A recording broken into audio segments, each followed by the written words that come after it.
औरत कितनी बेवकूफ होती है। वक्त मिले तो जरूर देख लेना।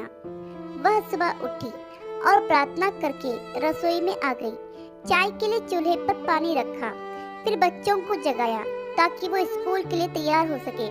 रसोई में जाकर चाय बनाई और अपने सास ससुर को दे दी। फिर उसने अपने बच्चों के लिए नाश्ता बनाना शुरू किया।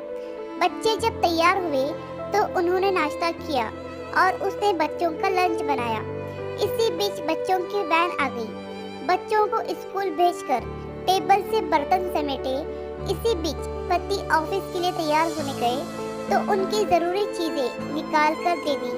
जल्दी से किचन में आई और पति के लिए नाश्ता बनाने लगी। एक पराठा और अंडा अभी बना ही था कि छोटी ननद रसोई में आई।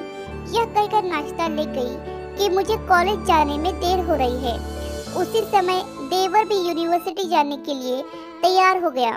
जल्दी से पति और देवर के लिए नाश्ता बनाया और मेज पर रख दिया। 9 बजे पति ऑफिस गया तो उसने आकर टेबल से बर्तन उठाकर सास और ससुर के लिए नाश्ता बनाया। जब तक सास ससुर ने नाश्ता किया तब तक वह रसोई साफ कर बर्तन धो चुकी थी। सास ससुर के लिए नाश्ते के बर्तन समेट रही थी कि तभी सफाई वाली मासी आ गई तो उनके साथ मिलकर घर की साफ सफाई भी की।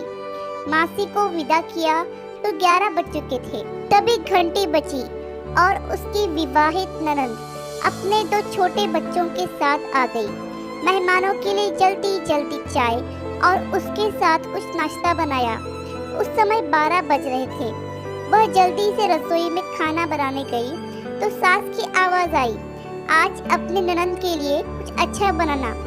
उसने ननद के लिए स्वादिष्ट खाना बनाया और जल्दी जल्दी रोटी बनाने लगी क्योंकि 1 बजे थे और उसके बच्चे आने वाले थे।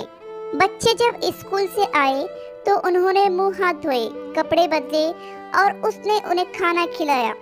तभी कॉलेज से छोटी ननद भी आ गई और देवर भी वापस आ गया। उसने सबके लिए जल्दी जल्दी रोटी बनाई और सबको परोस कर खिलाया।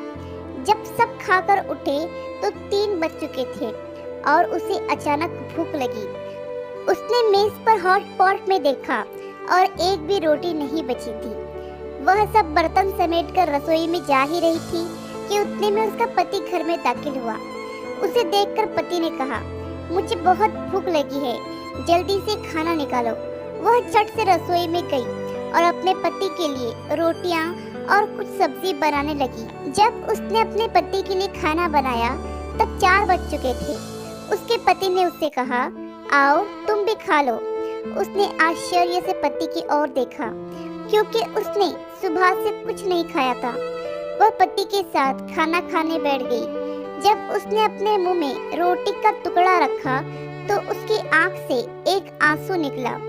उसके पति ने पूछा, तुम रो रही हो, क्यों? उसने मन में सोचा, मैं इनसे क्या कहूँ?